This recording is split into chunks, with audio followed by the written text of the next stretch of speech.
Did you know you only have 10 seconds or less to impress hiring managers and recruiters with your resume?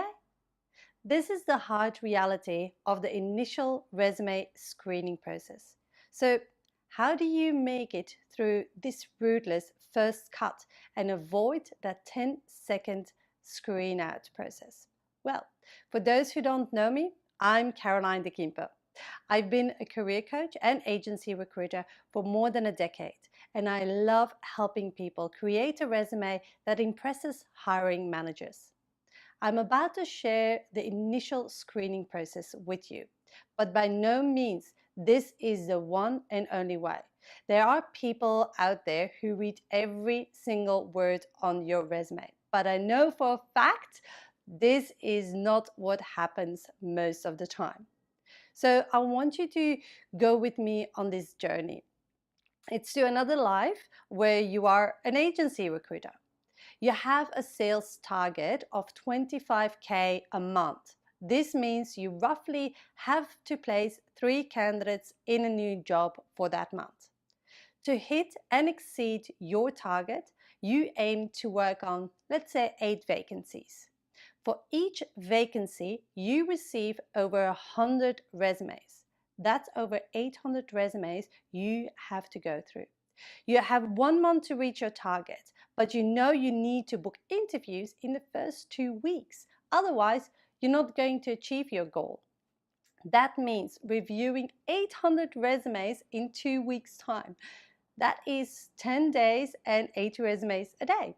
This is where the ruthless cutting starts, because for each job you need to end up with a long list of 10 to 20 candidates you call, qualify and meet. And then you have a short list of 5 perfect candidates that you want to introduce to the hiring manager. Now, I know I'm making a lot of assumptions here, but I hope it gives you an idea of the bigger picture of how the initial screening process goes. Now, you might wonder how the cutting process actually goes. So let me briefly talk you through my top 3 criteria that I look for and make me decide whether you actually are on the yes pile or no pile. First of all, layout. A resume can't be too text heavy. Remember, you only have a few seconds to make your first impression. So you want your resume to almost be a teaser, just like a trailer to an awesome movie. Secondly, flow. The content of your resume needs to make sense. It needs to be clear and have structure. It can't be all over the place. So in a catch of an eye, I need to see that you're suitable for the position that I'm recruiting for and that you can do the job. Thirdly, confidence. A lot of people list a lot of stuff on their resume that might look good, but in fact is just a bunch of words on paper. Your resume needs to reflect your capability of doing the job. And not only that, it needs to give me absolute confidence you can do the job and that you will overachieve. You do this by translating your task and responsibilities into key achievements on your resume. So, here you have it. I hope these insights gave you a snapshot of how important it is to really have a standout resume.